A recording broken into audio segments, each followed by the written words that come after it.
Bismillahirrahmanirrahim. Assalamualaikum warahmatullahi wabarakatuh. Salam sehat bagi kita semuanya. Pada kali ini saya akan menjelaskan tentang struktur atom, ikatan kimia, dan menggambar struktur kimia. Kita tahu atom adalah materi yang tidak bisa dibagi lagi, dan partikel penyusun daripada atom terdiri dari proton, neutron yang akan mengisi inti. Kemudian di sekitar inti ada elektron. Elektron akan menempati pada lintasan di sekeliling inti atom. Simbol daripada atom dituliskan adalah X, kemudian A menunjukkan nomor massa yang mencerminkan jumlah proton dan jumlah neutron. Sementara Z ini mencerminkan nomor atom yang menunjukkan jumlah elektron di dalam atom tersebut. Jumlah elektron sama dengan jumlah proton. Proton bermuatan positif, elektron bermuatan negatif. Sehingga atom pada dasarnya adalah bermuatan netral. Bagaimana elektron terdistribusi di dalam atom? Elektron terdistribusi dalam atom itu menempati lintasan. Lintasan yang paling dekat dengan inti atom ini adalah lintasan dengan tingkat energi rendah. Lintasan yang kedua, lintasan ketiga, dan seterusnya. Posisi lintasan ini yang kita kenal dengan nama orbital, di mana tempat singgahnya elektron. Orbital bentuknya atau tipenya ada orbital S, ada orbital P, ada orbital D, ada orbital F, dan seterusnya.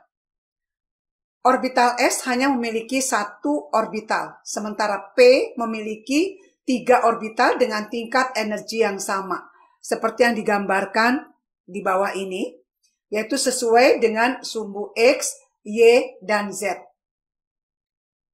Orbital D memiliki 5 orbital dengan tingkat energi yang sama. Penggambaran elektron dari suatu atom ini melalui suatu konfigurasi elektron. Ada 3 aturan ya di dalam penggambaran konfigurasi elektron. Ada aturan Aufbau, aturan larangan Pauli, dan aturan Hund. Prinsip Aufbau bahwa elektron akan mengisi orbital berturut-turut dimulai dari tingkat energi terendah. Saya ambil contoh, dimulai kulit pertama yang dekat dengan inti, 1s, kemudian lanjut 2s. Jadi pada kulit yang kedua itu ada 2 jenis orbital, ada S dan P. Untuk kulit ketiga ada 3 jenis orbital, S, P, D, dan seterusnya. Yang tingkat energinya ini bisa digambarkan nanti berdasarkan prinsip Aufbau. Sedangkan maksimum elektron yang menempati satu orbital, maksimum 2 elektron dengan kondisi spin berlawanan. Ini yang dikemukakan oleh Pauli. Sedangkan aturan Hund ini adalah berlaku untuk orbital yang tingkat energinya sama. Seperti pada orbital P, pada orbital D. Ya, menurut aturan Hund bahwa elektron tidak langsung akan mengisi 2 elektron pada satu orbital, tetapi akan mengisi dulu satu-satu sampai terisi setengah penuh, baru dia berpasangan. Jadi 3 aturan inilah yang berperan di dalam penggambaran konfigurasi elektron dalam suatu atom. Kita ambil contoh untuk menggambarkan konfigurasi elektron daripada atom hidrogen. Atom hidrogen hanya memiliki nomor atom 1. Sehingga elektronnya hanya akan menempati pada orbital 1s dengan 1 elektron, dengan spin ke atas. Kemudian, dalam periode 1, selain hidrogen, ada yang kita kenal dengan nama helium.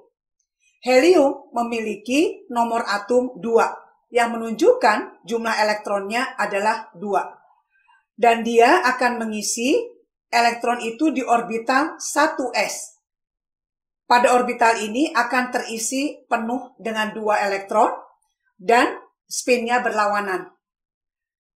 Bagaimana cara mengisi atau konfigurasi elektron untuk atom karbon?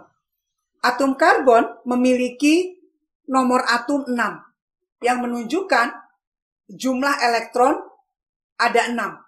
Dan kalau kita lihat pengisian elektron dimulai dari tingkat energi terendah 1s, kemudian 2s, kemudian 2p. Pada 1s akan terisi 2 elektron dengan spin berlawanan. Pada 2s, ini pun akan terisi 2 elektron dengan spin berlawanan. Kemudian pada 2p, itu akan berisi elektron masing-masing di orbital p yang memiliki elektron memiliki energi yang sama. Kalau kita lihat, ya, jadi akan pada orbital p terdapat 2 elektron tidak berpasangan. Dengan cara yang sama, Anda bisa gambarkan untuk atom P yang memiliki nomor atom 15. Ya, dimana kalau kita lihat pada orbital 2p ini pada kulit kedua, 2p terisi penuh. Ya, dari orbital 1s sampai dengan 2p, ini totalnya adalah 10 elektron. Tersisa 5 akan terdistribusi pada kulit yang ketiga, 3s dan 3p. 3s terisi penuh, sedangkan 3p itu terisi setengah penuh, semua orbital pada orbital 3p. Sementara ada satu orbital 3d, ini jelas tidak akan terisi elektron, masih kondisi kosong. Jadi demikian penggambaran konfigurasi elektron di setiap atom. Dari gambaran konfigurasi elektron, kita akan bisa melihat elektron yang dimiliki oleh atom tersebut, ada yang telah berpasangan, ada yang belum berpasangan. Adanya elektron yang tidak berpasangan, ini membuat atom kurang stabil. Atom menuju kestabilannya, maka dia akan berusaha mencari pasangan untuk membentuk suatu ikatan kimia. Jadi mengapa atom-atom itu berikatan? Karena tujuannya satu, yaitu adalah mencapai stabilitas. Apa yang dimaksud dengan stabilisasi? Yaitu senyawa yang dihasilkan yang energinya lebih rendah daripada atom-atom yang terpisah. Bagaimana atom-atom itu dapat berikatan? Di sini kita aplikasikan konsep Lewis. Lewis menggambarkan suatu atom dikatakan stabil apabila di sekitarnya tergambarkan elektronnya semua berpasangan di sekitar inti. Dan Lewis dikenal dengan konsep 8 elektron valensi atau dikenal dengan nama oktet. Unsur golongan utama lazim mengadopsi konfigurasi elektron dengan unsur golongan yang terdekatnya. Berdasarkan konsep Lewis, ikatan kimia terbagi menjadi 2. Ada ikatan ionik dan ada ikatan kovalen. Ikatan ionik dikenal sebagai serah terima elektron valensi. Sedangkan ikatan kovalen, pemakaian bersama elektron valensi. Pada ikatan ionik, ini biasanya terjadi antara atom dengan sifat yang sangat berbanding terbalik dengan sifat pasangannya. Biasanya terjadi antara golongan 1A, 2A yang sifatnya cenderung logam dengan golongan 6A, 7A yang sifatnya cenderung non-logam. Jadi karakternya sangat berbeda. Jadi kalau golongan-golongan ini ketemu, maka akan terjadi proses ikatan kimia serah terima elektron. Di mana pada golongan 1A, 2A ini lebih cenderung melepaskan elektronnya untuk menggapai susunan konfigurasi elektron gas mulia.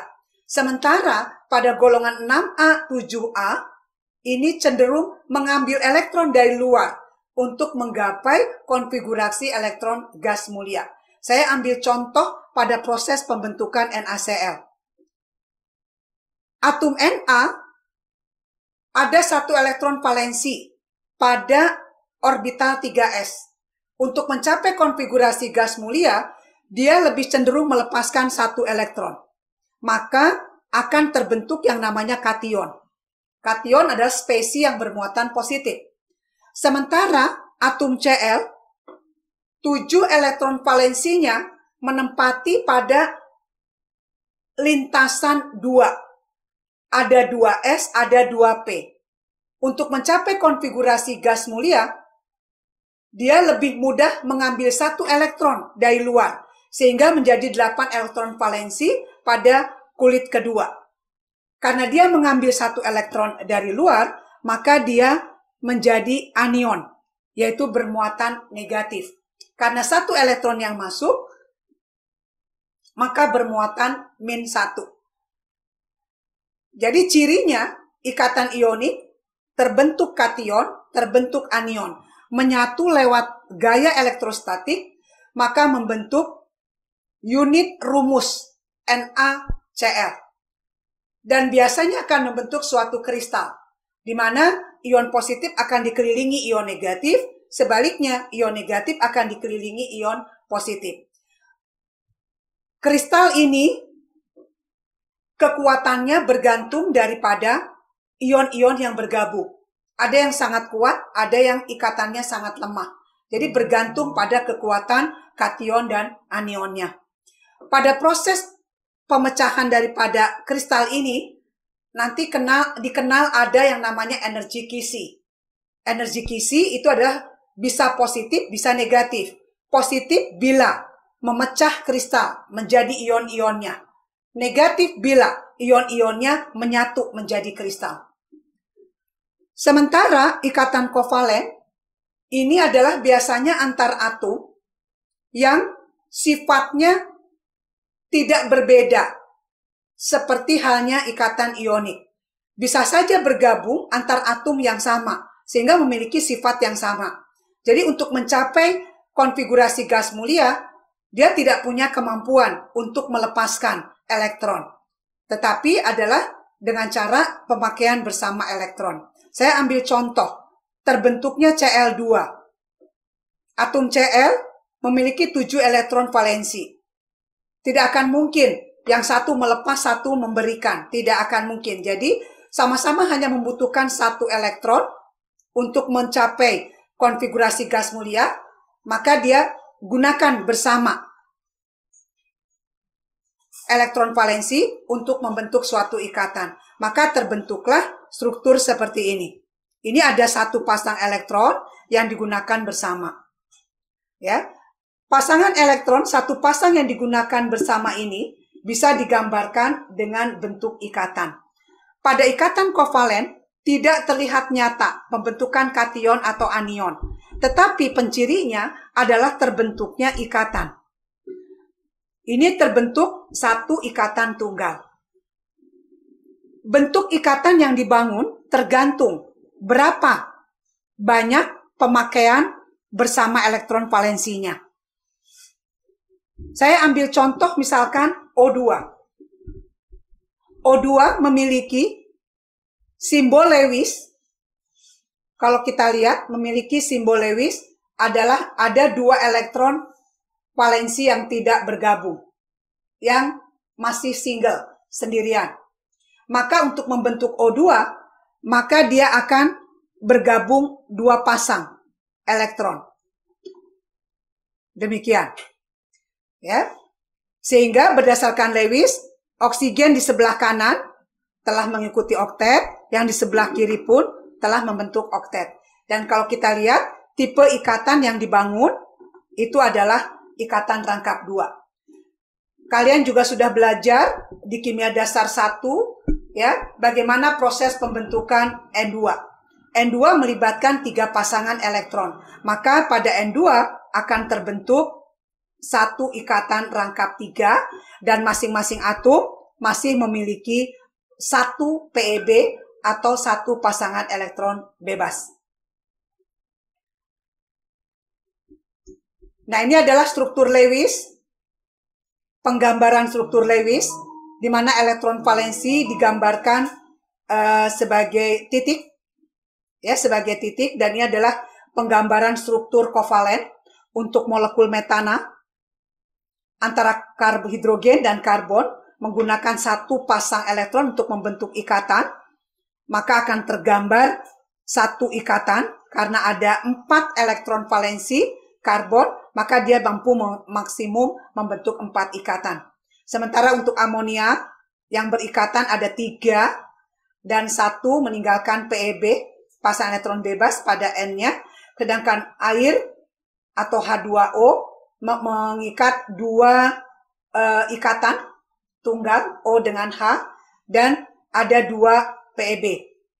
Demikian seterusnya untuk metanol. Ya, kalau kita lihat, jadi juga menyisakan 2 PeB di atom oksigen yang tidak berikatan, sementara oksigen membentuk 2 ikatan antara O dan H dan O dengan C. Demikian. Ini penggambaran struktur secara kovalen. Berapa ikatan maksimum yang dapat dibuat sebuah unsur? Ini akan sangat bergantung kepada valensinya, yaitu jumlah elektron valensi tambahan yang dibutuhkan untuk mencapai konfigurasi unsur gas mulia terdekat. Jadi saya ambil contoh misalkan hidrogen. Hidrogen cuma punya 1 elektron valensi. Jadi mau tidak mau hidrogen hanya mampu membentuk 1 ikatan. Kalau kita lihat tidak akan pernah ditemukan hidrogen terikat mengapit 2 atom. Hidrogen pasti tempatnya di tepi. Sementara karbon memiliki 4 elektron valensi. Maka kemampuannya dia akan membentuk 4 ikatan, tidak akan lebih. N, kalau kita melihat dari elektron yang tidak berpasangan ada 3, maka dia bisa membentuk 3 ikatan. Tetapi N memiliki 1 PeB yang bisa disumbangkan secara penuh membentuk ikatan tambahan yang kita kenal dengan nama ikatan kovalen koordinat. Pada oksigen pun demikian, ada 2 PeB. Pada golongan halogen ada 3 PeB dan 1 elektron yang tidak berpasangan membentuk 1 ikatan kovalen. Sedangkan pasangan elektron bebas lainnya yang ada memungkinkan dia bisa membentuk ikatan kovalen koordinat. Ikatan kovalen koordinat ini pemakaian bersama elektron, tetapi elektron yang dipakai bersama itu berasal dari salah satu atom. Kalau kovalen biasa, itu adalah pemakaian bersama elektron, tetapi elektron yang dipakai bersama itu adalah gabungan, di mana atom-atom tersebut masing-masing bawa elektron. Itu perbedaannya. Kita ambil contoh, berapa atom hidrogen yang berikatan dengan fosfor pada fosfina? Kalau kita lihat, kalau kita gambarkan, fosfor memiliki nomor atom 15. Dan kalau kita gambarkan elektron valensinya, karena dia masuk ke dalam golongan 5, elektron valensinya itu adalah 5. Dengan 3 elektron tidak berpasangan dan 1 elektron berpasangan. Jadi yang disediakan untuk berikatan dengan atom hidrogen ada 3 elektron. Maka dia akan membentuk pH3. pH3 dengan 1 PeB di fosfor yang tidak berikatan. Penggambaran struktur kovalen terkadang dapat memberikan struktur lebih dari 1.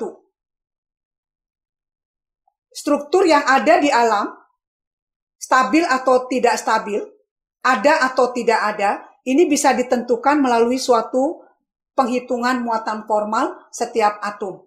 Karena bagaimanapun juga proses pembentukannya itu tidak lepas dari sifat atom yang dimiliki. Saya ambil contoh. Misalkan saya punya H2O yang saya gambarkan demikian. Anda dapat menghitung muatan formal setiap atomnya. Muatan formal itu dapat dihitung. Anda tentukan berapa elektron valensi atom tersebut, kemudian dikurangi setengah jumlah elektron yang dipakai untuk ikatan, dan dikurangi dengan jumlah elektron bebas. Pada atom hidrogen di sini, elektron valensi hidrogen 1 dikurangi setengah dari jumlah elektron yang dipakai untuk ikatan. Ini kalau kita lihat, hanya terbentuk satu pasang, maka setengah kali 2, karena satu garis ini menunjukkan 2 elektron, setengah kali 2, dan tidak ada elektron bebas, maka 0. Maka hasilnya adalah 0. Hidrogen sama-sama di tepi, muatan formalnya adalah 0. Sementara oksigen, elektron valensinya 6, dikurangi setengah jumlah elektron yang dipakai berikatan, jumlah elektron ikatan itu ada 4, dikurangi elektron bebasnya ada 4. Hasilnya pun sama dengan 0. Kalau kita lihat, semua muatan formal atom pada H2O adalah 0. Ini menurut Lewis dikatakan molekul ini adalah stabil. Jadi Anda bisa praktekkan. Bisa praktekkan apabila terbentuk banyak molekul dari hasil proses pembentukannya, maka hitung muatan formalnya. Hitung muatan formalnya. Saya ambil contoh di sini. Dimetil sulfoksida, CH3SOCH3. Anda bisa gambarkan strukturnya. Seperti ini. Kalau menurut Lewisnya, kalau kita gambarkan CS, kemudian oksigen, terus kemudian begini. Ini saya gambarkan saja. Ini berikatan dengan hidrogen, ya. Kemudian ini berikatan dengan hidrogen, ya. Kemudian, oke. Oksigennya masih ini menimpa PeB, dan belerangnya kalau kita lihat, belerang itu masih menyimpan ada 2 pasangan elektron. Kalau kita lihat. Seperti itu. Ya, kalau Anda hitung semua muatan formalnya untuk hidrogen di tepi dengan cara yang sama, ini muatan formalnya adalah 0. Semua untuk hidrogen. Untuk oksigen pun kalau kita lihat punya 6, dipakai bersama elektron 2, dan punya PeB yang tidak dipakai ikatan ada 4. Ini pun 0 kalau kita lihat. Ya, untuk belerang kalau kita lihat dia juga 6 elektron valensi. Ya, 6 elektron valensi. Jadi ini kalau kita lihat, ini kelebihan. Nah, seperti ini kalau kita lihat, dia masih punya PeB 1. Ya, kalau kita lihat. Karena 4 elektron dipakai untuk berikatan. Yang satu membentuk ikatan dengan oksigen, membentuk ikatan ganda 2, dan yang satu membentuk ikatan tunggal dengan karbon kiri kanannya. Ya, sehingga tersisa ada 1 PeB. Kalau kita hitung muatan formalnya, ini adalah 6 dikurangi 4 dikurangi 2, juga adalah 0. Semua atom muatan formalnya 0. Maka strukturnya adalah stabil, menurut Lewis. Ya, jadi kalau bermuatan formal 0, itu adalah stabil. Seperti itu. Kalau penggambaran yang awal ini, penggambaran awal yang di sini, kalau kita lihat, kalau semua ditulis berikatan tunggal. Berikatan tunggal, maka ini digambarkan seperti ini. Ya, kalau kita lihat, dan kalau hitung muatan formalnya untuk karbon itu 0. Untuk hidrogen semua juga 0. Tetapi untuk oksigen ini adalah -1, belerang adalah +1. Struktur ini dapat dikatakan juga stabil. Karena apa? Sesuai dengan sifatnya, oksigen cenderung mengemban muatan negatif ketimbang belerang. Karena kalau dalam satu golongan, ya, elektronegativitas dari atas ke bawah itu adalah makin berkurang.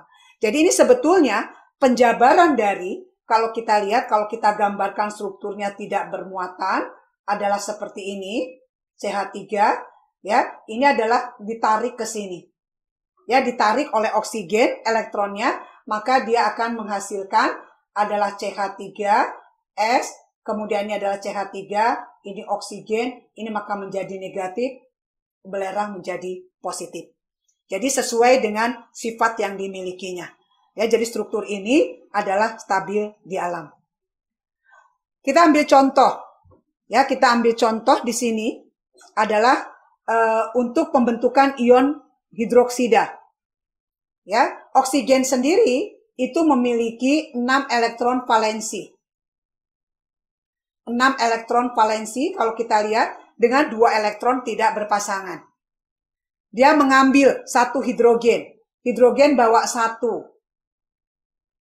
Masih ada 1 elektron tidak berpasangan di oksigen.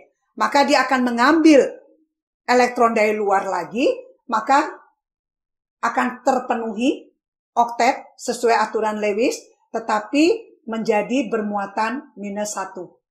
Karena ada elektron masuk ke dalam 1. Demikian juga pada NH4 positif. Kalau kita lihat, kalau saya gambarkan, demikian. Ya, ini kalau kita lihat, kita bisa hitung sebetulnya positif ini ada dimiliki oleh siapa. Kalau kita lihat hidrogen di tepi semuanya, muatan formalnya jelas 0. Kalau Anda hitung dengan cara tadi. Ya, sementara N kalau kita lihat elektron valensinya 5. Sementara elektron yang dipakai untuk ikatan, setengah dari jumlah elektron berikatan itu adalah 4. Jadi 5 dikurangi 4 adalah +1. Maka muatan positif ini adalah muatan positifnya atom nitrogen. Kemudian pada penggambaran NH2 negatif, Anda bisa gambarkan seperti ini. Jadi muatan negatif ini miliknya siapa? Kalau Anda hitung dengan cara yang sama, muatan negatif ini adalah miliknya atom nitrogen. Ya, kemudian pada diazometana. Ini Anda juga bisa gambarkan strukturnya. Ya, kalau kita lihat, ini kalau Anda menghitung muatan formal, gambarkan menjadi struktur lengkap. Seperti ini. Ya, kalau Anda gambarkan, kemudian ini adalah demikian. Anda bisa hitung untuk hidrogen masing-masing muatan formalnya 0. Dengan cara yang sama Anda tentukan. Karbon pun muatan formalnya 0. Sedangkan nitrogen yang ini, yang pertama, ini muatan formalnya adalah kalau kita hitung +1. Anda bisa menghitung +1 kalau Anda lihat elektron valensinya 5 dikurangi jumlah elektron yang dipakai untuk ikatan bersama itu ada 4, setengah dikalikan 8, maka adalah +1. Kalau N-nya adalah +1, maka N yang di sebelah sini pasti kalau dihitung -1, karena diazometana tidak bermuatan. Ya, kalau Anda hitung di sini adalah 5 dikurangi yang dipakai untuk ikatan ada 2, kemudian yang masih dalam keadaan bebas dalam bentuk PeB ada 4 elektron. Maka totalnya adalah -1. Ya, seperti itu. Jadi kalau kita lihat ini saling meniadakan, maka kenapa CH2 molekul diazometana itu adalah bermuatan netral. Oke. Ini soal latihan Anda bisa lakukan tadi dengan cara yang sama ya. Beberapa sudah dikerjakan. Jadi Anda bisa latihan ya, coba menggambarkan struktur Lewis untuk ion-ion berikut digambarkan.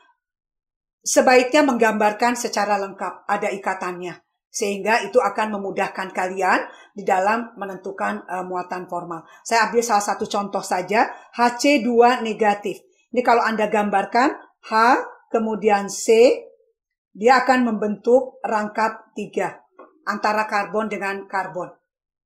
Kalau Anda hitung, muatan formal hidrogen ini adalah 0.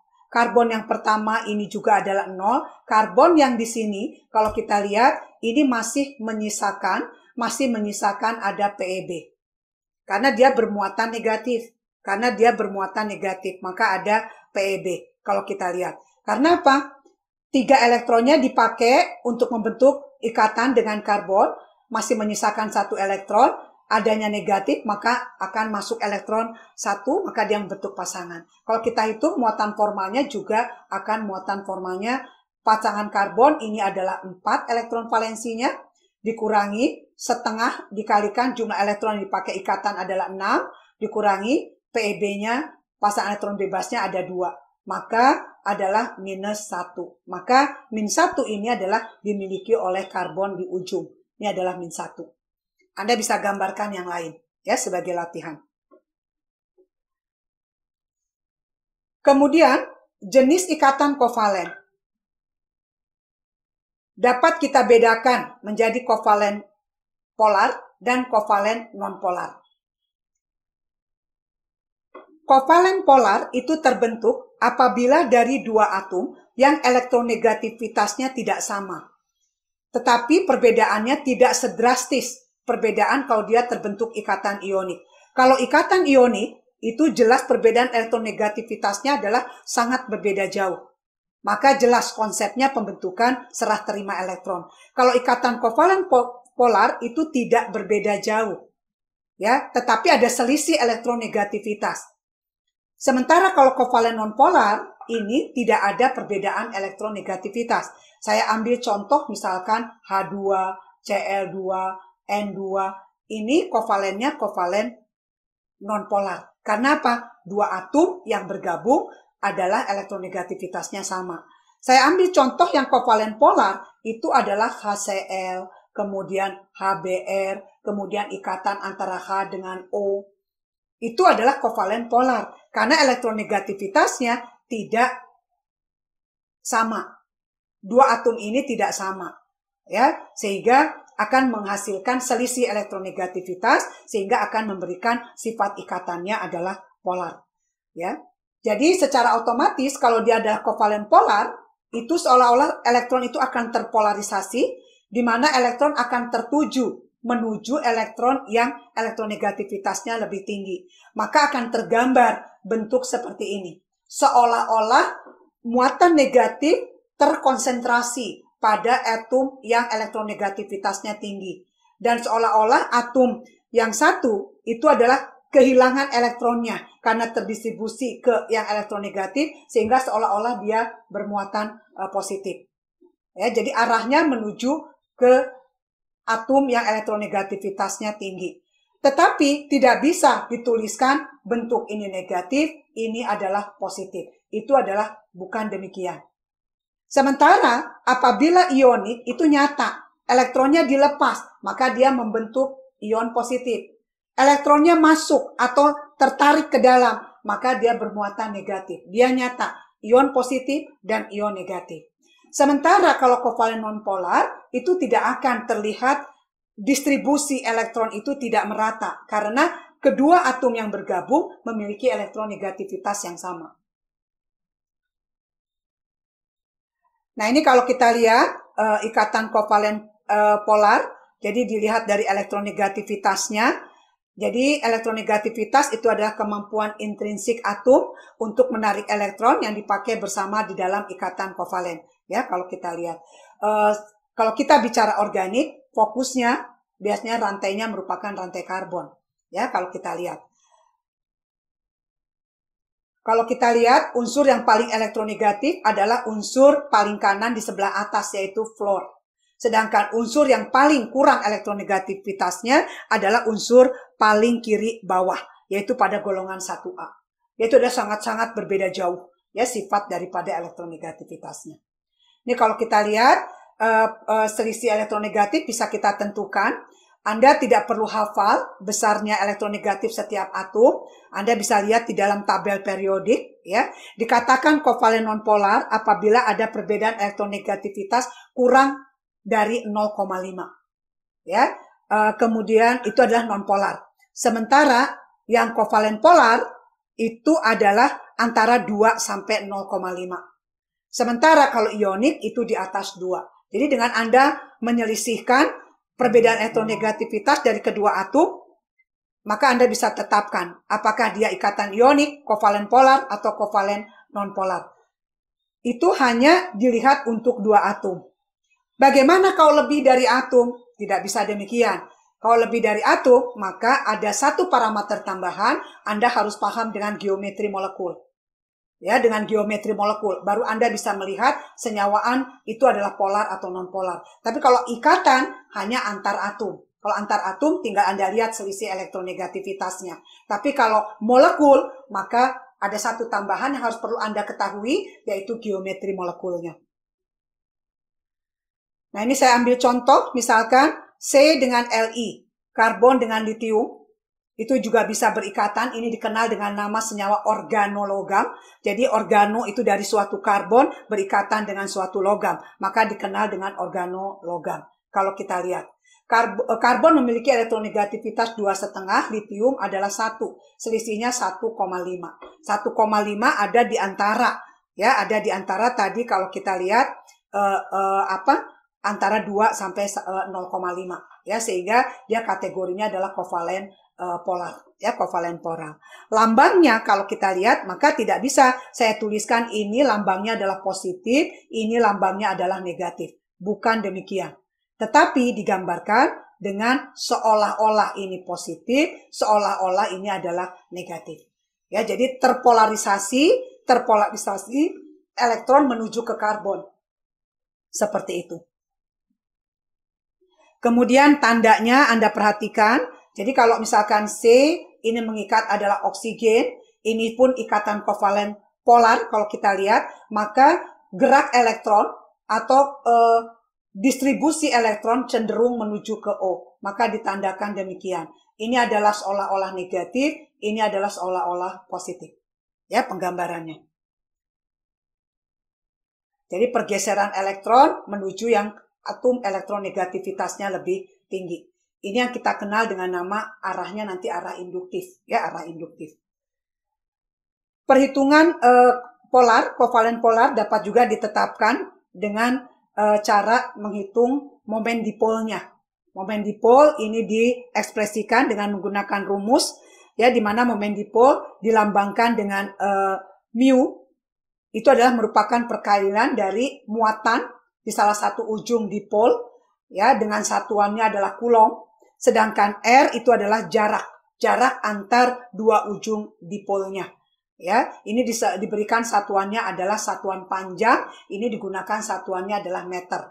Jadi momen dipol itu adalah kulometer yang memiliki konversi nanti dengan Debye, ya, itu adalah satuan untuk momen dipol, D yang disingkat dengan D, di mana konversi D terhadap kilometer ini digambarkan besarannya adalah 3,336 kali seperangkat min 30.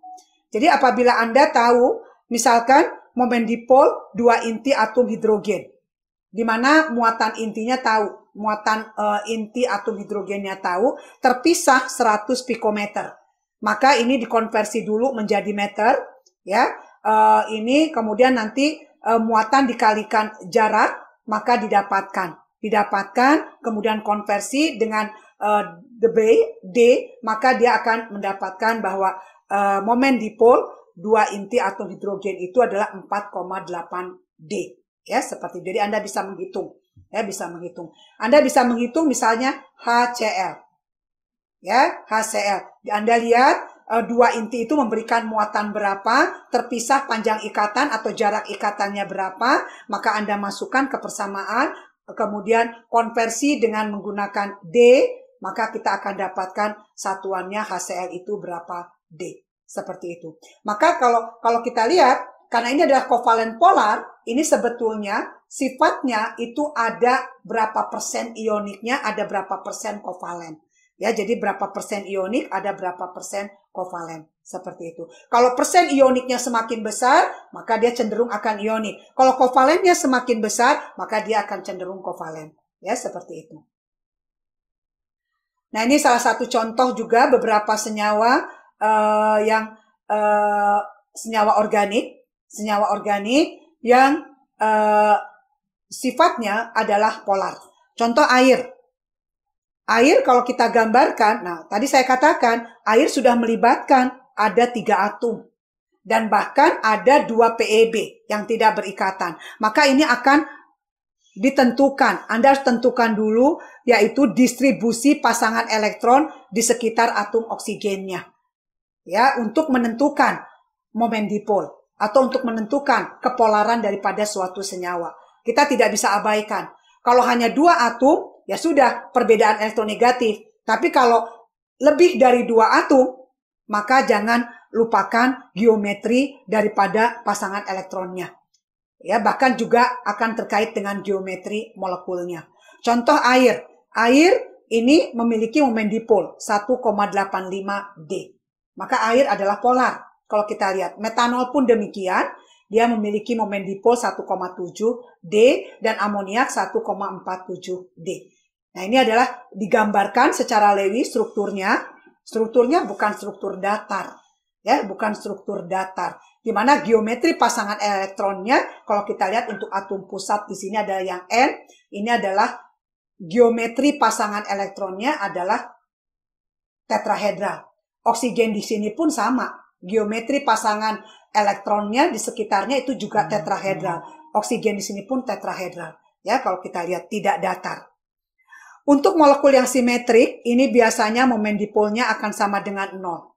Di mana polaritas tiap ikatan dan kontribusi pasangan elektron bebas ini adalah saling meniadakan. Saya ambil contoh, misalnya adalah karbon dioksida. Digambarkan secara Lewis seperti ini. Ini kalau saya gambarkan Lewis lengkapnya, pada oksigen ini masih ada 2 PeB. Sementara pada karbon tidak ada. Kalau kita melihat satu ini, ikatan CO, ini yang dikenal dengan nama momen ikatan.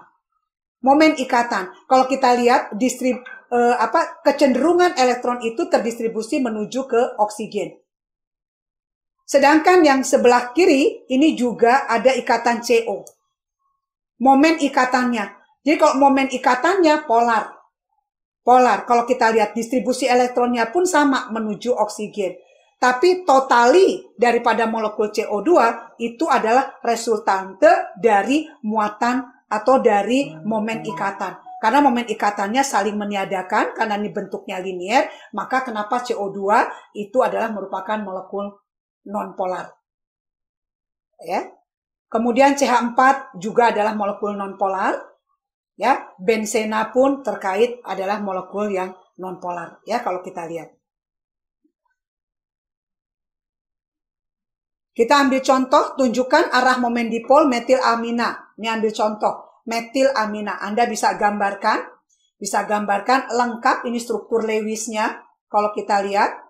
Dan mesti diingat bahwa di N masih ada satu pasangan elektron bebas. Ya, maka tidak datar kalau kita lihat. Ya, sehingga tarikan elektronnya ini adalah akan menuju ke PeB kalau kita lihat, maka kenapa ada besaran momen dipol sebesar 131. Ya, jadi gambarkanlah secara lengkap struktur Lewisnya, maka akan bisa memberikan gambaran secara nyata tentang geometri pasangan elektron ya yang ada di sekitar atom tersebut ya, karena kalau lebih dari 2 atom ini tidak hanya melihat momen-momen ikatannya saja, tetapi harus melihat keseluruhan daripada interaksi momen ikatan yang ada dalam struktur tersebut. Nah, ini beberapa contoh momen dipol untuk beberapa senyawaan organik. Tidak perlu dihafalkan, tetapi Anda bisa lihat dan bisa memaknai. Itu kuncinya. Minimal Anda bisa menggambarkan. Seperti misalkan saya ambil contoh, itu adalah CH2O. Ini kalau saya gambarkan struktur Lewisnya adalah seperti ini. Kalau saya gambarkan, itu lengkap demikian. Ya, kalau kita lihat. Kemudian ini ada 2 PeB di oksigen. Kalau kita lihat. Ya, ini terdistribusi kalau kita lihat bahwa pada interaksi karbon dengan oksigen sudah jelas atomnya berbeda. Ya, pasti distribusi elektron itu akan menuju ke oksigen kalau kita lihat. Ya, maka kenapa dia juga merupakan molekul yang polar kalau kita lihat. Ya, kemudian CH3Cl juga Anda bisa gambarkan. Kuncinya gambarkan struktur Lewisnya, ya, gambarkan struktur Lewisnya, lihat daripada momen-momen ikatan, resultante daripada momen ikatan dari molekul tersebut. Kalau ada perbedaan elektronegativitas antar itu berarti dia akan menunjukkan sifat yang sebenarnya dia akan polar atau non polar, ya, seperti itu. Oke. Kita masuk kepada kekuatan ikatan kimia. Ini adalah terkait tadi. Atom, dia menuju stabilitasnya dengan membentuk suatu ikatan. Ya, karena apa? Menurut Lewis, kalau dia berikatan, maka elektronnya adalah berpasangan. Berpasangan itu dikatakan adalah stabil. Kalau kita lihat. Kekuatannya bagaimana? Tergantung. Kekuatan ikatan kimia itu adalah akan bergantung kepada elektron valensi tadi yang dipakai untuk pemakaian bersama elektron, itu posisi jaraknya dengan inti. Jaraknya dengan inti. Karena ikatan kimia ini akan terbentuk inti dengan inti. Ya, inti dengan inti. Saya ambil contoh misalkan di sini. 2 atom hidrogen. Masing-masing hidrogen memiliki 1 elektron valensi. Kondisinya kalau kita lihat, kondisinya ini masing-masing 1, itu energinya ternyata jauh lebih tinggi dibandingkan kalau dia membentuk suatu molekul H2 yang berpasangan. Ada selisih energi besarnya adalah 436 kJ per mol. Produk H2 atau produk dalam bentuk molekul H2 itu jauh lebih stabil daripada masing-masing reaktannya dalam bentuk orbital atom atau atom hidrogen dengan 1 elektron. Kekuatan ikatan daripada hidrogen adalah kekuatan ikatannya adalah 436 kJ per mol kalau kita lihat.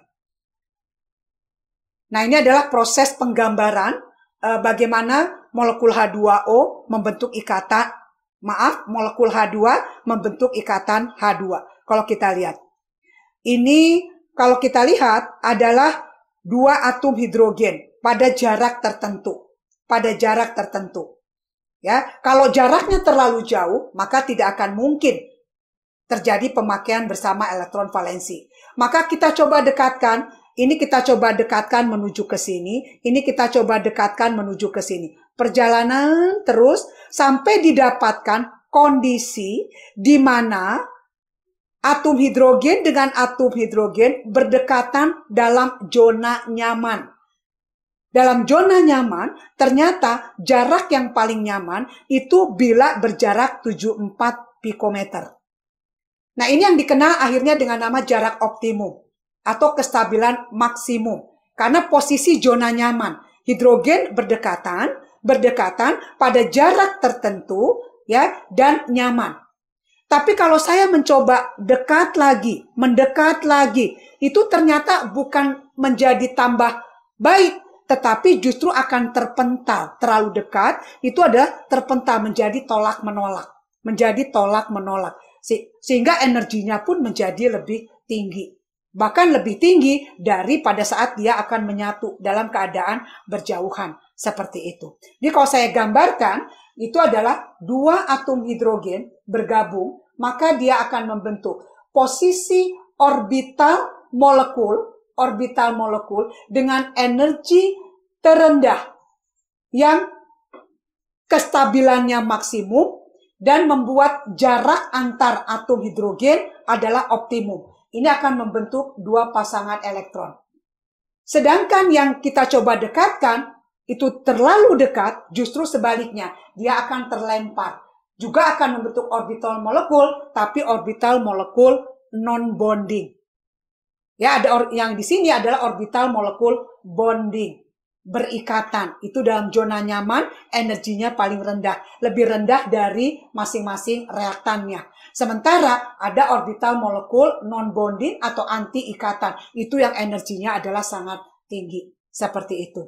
Ya, jadi kenapa ingin menyatu membentuk ikatan? Karena tadi membentuk suatu kestabilan. Ada satu kondisi di mana ikatan yang nyaman, jarak optimum di mana kestabilan maksimum antar atom itu apabila berikatan.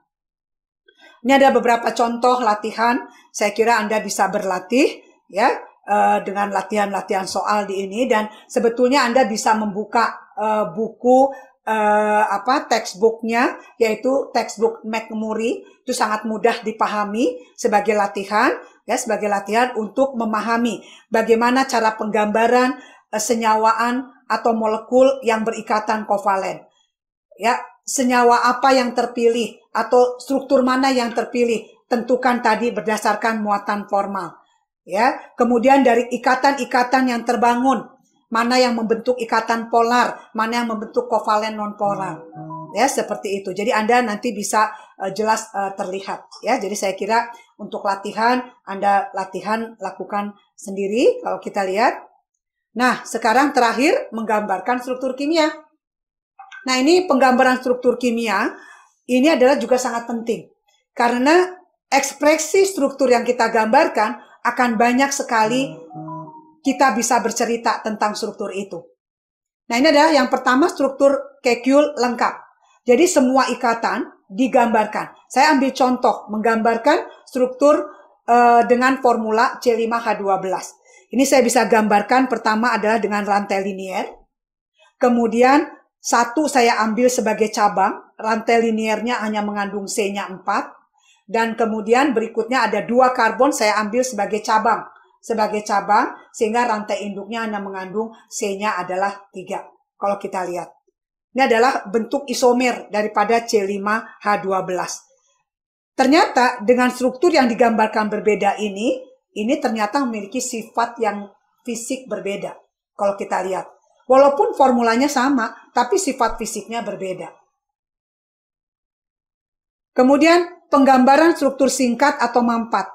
Tidak ditampakkan ikatannya, tetapi tetap harus mengikuti kaidahnya. Seperti misalnya karbon, maksimum tangannya 4. Maka karbon di ujung pasti akan tertulisnya adalah CH3. Kemudian karbon di tengah, apabila dia tidak berikatan dengan yang lainnya, selain atom hidrogen, maka dia akan mengikat 2 atom hidrogen. Kemudian berikutnya akan berikatan dengan yang lain. Seperti itu. Jadi tidak ditampakkan ikatannya. Ya, jadi digambarkan secara mampat. Seperti itu. Sementara apabila ada cabang sebagai substituen, biasanya dituliskan. Atau kadang juga tidak dimampatkan seperti ini. Ini menunjukkan bahwa pada karbon ini terikat ada 2 CH3. Maka kalau saya gambarkan, ini mengikat CH3, ini mengikat CH3, ada 1 hidrogen dan baru dia mengikat CH2, CH3. Ya, jadi Anda bisa gambarkan secara lengkap atau Anda bisa gambarkan secara singkat atau mampat. Kemudian bisa juga digambarkan secara garis atau kerangka, tidak menyertakan karbon dan hidrogennya. Jadi kerangka seperti ini. Jadi ini ada kerangka demikian, ini sebetulnya menunjukkan ujung ini adalah CH3, ini adalah CH2. Ya, itu sudah jelas tergambarkan. Ya, kalau seperti ini ada cabang, diangkat seperti ini adalah menunjukkan adalah CH, seperti itu. Ya, sedangkan pada posisi di sini, yang di tengah ini adalah C, dia tidak mengandung hidrogen, tapi mengikat 4 gugus lainnya. Mungkin gugus alkilnya adalah ada CH3, ini CH3, ini CH3, dan seterusnya. Jadi Anda bisa sesuai dengan keperluannya. Ya, penggambaran struktur garis atau kerangka ini adalah sangat nyaman apabila Anda gunakan dalam proses seperti misalnya Anda akan melakukan retrosintesis. Akan membangun suatu molekul target, yaitu diawali dengan retrosintesis. Kalau Anda gambarkan secara lengkap, itu biasanya akan pusing karena melihat banyak atom. Maka biasanya digambarkan secara garis. Secara garis untuk mewakili daripada kerangka tersebut. Jadi sesuai konteksnya, apakah Anda diminta membangun struktur garis atau kerangka, struktur mampat, atau struktur lengkap. Ya, seperti itu. Nah, ini saya ambil beberapa contoh. Nah, ini adalah struktur Kekule lengkap karena tergambar semua ikatannya.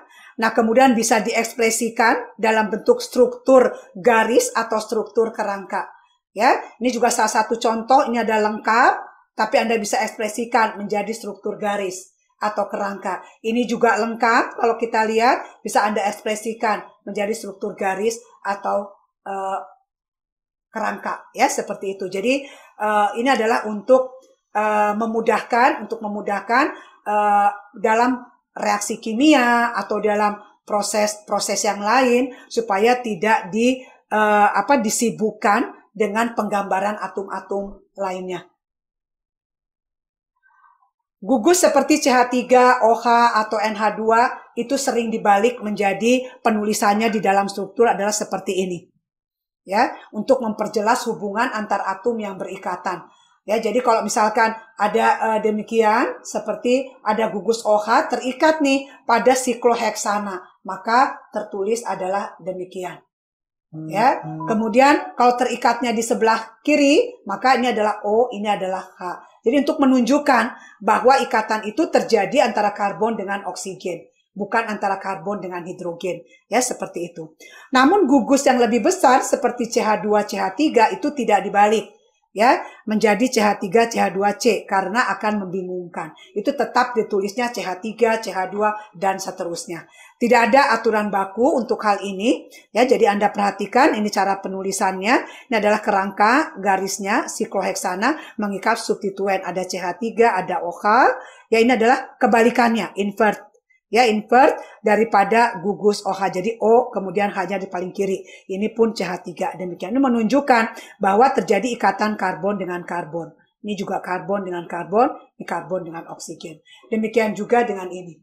Ya, demikian ini juga dengan struktur. Nah, ini adalah menunjukkan CH2, CH3 ini di sini tidak dibalik. Tapi sebetulnya sesungguhnya ikatannya antara karbon dengan karbon, bukan dengan hidrogennya. Ya, seperti itu. Tapi kalau untuk yang NH2 dibalik penggambarannya, ya seperti itu.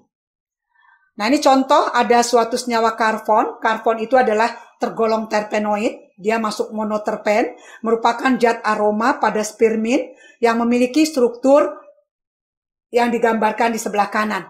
Ada beberapa atom hidrogen yang terikat pada setiap karbon dan tuliskan rumus molekul karbon. Nah, ini kalau kita lihat, ini kalau mau digambarkan struktur lengkapnya adalah seperti ini. Sehingga nanti Anda akan bisa menentukan rumus molekulnya. Karbonnya ada berapa. Ternyata kalau dihitung karena monoterpen itu karbonnya adalah 10. Ternyata H yang terkandung ada 14 dan ada 1 oksigen. Jadi memiliki rumus molekul C10H14 oksigen. Kembali ingat karbon tangannya maksimum 4. Jadi pada posisi di sini karbon ini tidak ada hidrogen. Tapi pada posisi ujung di sini dia pasti ada 3 hidrogen. Karbon di ujung ini pun ada 3 hidrogen. Pada karbon di sini tidak akan ada hidrogen karena maksimum tangannya 4. Sudah full digunakan untuk berikatan. Ya, seperti itu. Pada ini juga sama. Ya, ada 3 karbon yang full tidak memiliki hidrogen. Karena full dia berikatan dengan atom lainnya. Seperti itu. Tapi ada beberapa karbon yang masih menyisakan membentuk ikatan hidrogen. Seperti di sini, ya, dan seterusnya. Maka Anda bisa menentukan rumus molekulnya. Demikian yang bisa saya sampaikan untuk materi kali ini terkait dengan struktur atom, kemudian ikatan kimia, dan penggambaran struktur kimia, ya. Bisa digambarkan tadi beberapa contohnya sesuai dengan keperluannya. Untuk beberapa latihan, gunakan slide latihan ini dan materi ini pun nanti akan diunggah di LMS. Jadi Anda bisa lihat sehingga untuk soal-soal latihannya Anda bisa berlatih untuk memahami daripada konsep yang telah dijelaskan. Saya kira itu. Terima kasih. Sampai jumpa. Assalamualaikum warahmatullahi wabarakatuh.